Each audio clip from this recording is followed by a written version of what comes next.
ఓం శ్రీ వారాహీదేవి అయి నమః. అందరికీ నమస్కారం. మరి ఈ రోజు నుంచి మనకి వారాహి నవరాత్రులు మొదలు కదండి. అసలు శరన్నవరాత్రుల గురించి తెలుసు. మరి ఈ వారాహి నవరాత్రులు అంటే ఏమిటి? ఈ వారాహి అమ్మవారిని అందరూ పూజించవచ్చా? అసలు వారాహీదేవి ఎవరు? ఈమె గురించి మన పురాణాల్లో ఏమని చెప్పారు? ఇలా ఎన్నో ప్రశ్నలు మనకి ఉంటాయి.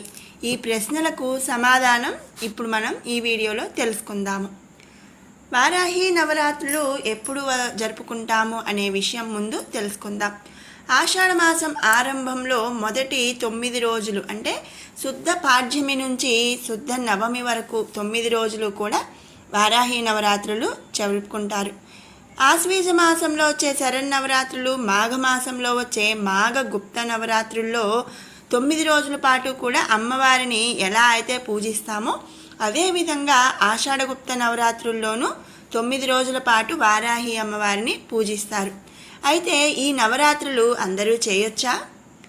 మరి వారాహి అమ్మవారి గురించి మన పురాణాల్లో ఏమని చెప్తున్నారు అనే విషయం ఇప్పుడు తెలుసుకుందాం. పురాణాల్లో వారాహి అమ్మవారి గురించి ఉందా అంటే ఉందండి. బ్రహ్మాండ పురాణం, మార్కండేయ పురాణం, మత్స్య పురాణం ఇలా ఈ మూడింటిలోనూ కూడా వారాహీదేవి మహిమల గురించి చాలా వివరంగా ఉందన్నమాట. బాలా త్రిపుర సుందరీదేవి కాలభైరవ పీఠాధిపతి గణేష్ గారు మరి ఈ విషయాన్ని కూడా వివరించారు. బ్రహ్మాండ పురాణంలో ఉన్న లలితోపాఖ్యానం ప్రకారం అమ్మవారు బండాసురుడు అనే రాక్షసుడిని సంహరించేందుకు ఆవిర్భవించింది. అమ్మలందరికీ మూలపుటమ్మ శ్రీ లలితాదేవి. దేవతలంతా ఆమెకు సహకరిస్తామంటే వద్దని వారించిన అమ్మవారు తన లోపల నుంచే సృష్టి ప్రారంభించిందంట. అలా లలితాదేవి హృదయంలో నుంచి బాలా త్రిపుర సుందరి, బుద్ధి శక్తిలో నుంచి శ్యామలాదేవి, అహం అనే ప్రజ్ఞ నుంచి వారాహి అమ్మవారు ఉద్భవించారు.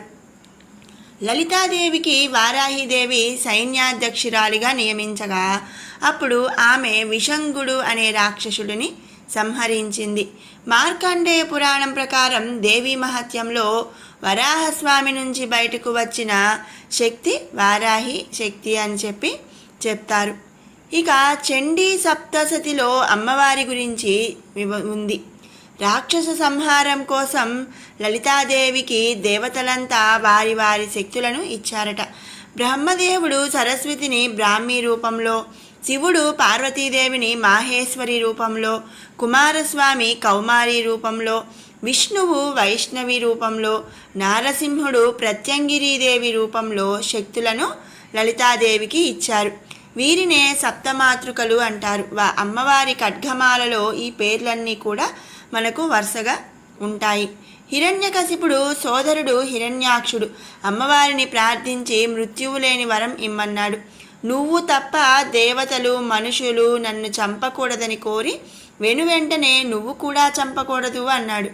అప్పుడు వరాహస్వామి రూపంలో ఉన్న స్వామివారిలో కొలువైన వారాహి అమ్మవారు హిరణ్యాక్షుడిని సంహరించింది. అంధకాసురుని సంహరించేందుకు పరమేశ్వరుడు వెళుతున్నప్పుడు కొన్ని శక్తులు ఆయనకు సహాయం చేశాయి. వాటిలో ఒకటి వారాహి అమ్మవారు. ఇలా మన పురాణాల్లో చూస్తే వారాహి అమ్మవారి గురించి చాలా గ్రంథాల్లో కూడా ఉన్నాయి. ఇక శ్రీకాకుళం పట్టణంలో బాలా త్రిపుర సుందరీదేవి కాలభైరవ ఆలయంలో వారాహి నవరాత్రులు, కుంకుమార్చనలు, ప్రతిరోజు హోమం వంటివి కూడా చేస్తూ ఉంటారు. వారాహి అమ్మవారు ఆర్తులకు శుభాన్నిస్తుంది. అహంకారం, అసూయ, ఈర్ష్య, ద్వేషంతో ఉండే దూర్తులను దూరంగా పెడుతుంది. అమ్మవారిని పూజించే లక్షణాలు ఉంటేనే వారాహి అమ్మవారిని పూజించగలమన్నమాట. లేదంటే ఆ ఛాయలకు కూడా అమ్మవారు రానివ్వదు. అంటే తనని ఎవరు పూజించాలో ఎవరు వద్దో అమ్మవారే చెబుతుంది. కేవలం సాత్విక పద్ధతిలో మాత్రమే అమ్మవారిని పూజించాలి. ఇక వామాచార పద్ధతుల జోలికి వెళ్ళనే కూడదు. బ్రహ్మ విద్యా స్వరూపిణిగా ఎవరైనా అమ్మవారిని ఆరాధించవచ్చు. అమ్మవారి కృప మనపై ఉండేలా ఆరాధిస్తే తప్పనిసరిగా మీకు అన్ని శుభాలే జరుగుతాయి. మరి ఇది వారాహి అమ్మవారి గురించి మన పురాణాల్లో వివరించిన కథనాలు. అయితే మరి వారాహి అమ్మవారిని పూజించటం మరి అందరికీ చేతవ్వాలి కానీ అనుకోవాలి కదా. మరి ఏ నామాలు చదవటం వచ్చినా రాకపోయినా, ఏ మంత్రాలు వచ్చినా రాకపోయినా, అలాగే మరి అందరూ అఖండం పెట్టాలి, కలశం పెట్టాలని కూడా లేదండి. అమ్మవారి చిత్రపటం ఒకటి ఉన్నా సరిపోతుంది. మరి ద్వాదశ నామాలు లేదా అష్టోత్తరం చదువుకొని పానకం, వడపప్పు నైవేద్యం సమర్పించినా సరిపోతుంది. ఒకవేళ అమ్మవారి చిత్రపటం పెట్టుకునే అవకాశం కూడా లేని వాళ్ళు లలితాదేవి పటం ముందు కూడా మరి దీపం వెలిగించి పూజ అనేది చేసుకోవచ్చు. మరి విన్నారు కదండి వారాహి అమ్మవారి గురించి. మరి మీకు ఈ వీడియో నచ్చినట్టయితే లైక్ చేయండి, షేర్ చేయండి. అలాగే మరిన్ని ఇలాంటి మంచి వీడియోస్ కోసం మన ఛానల్ని సబ్స్క్రైబ్ చేసుకోండి. Thanks for watching.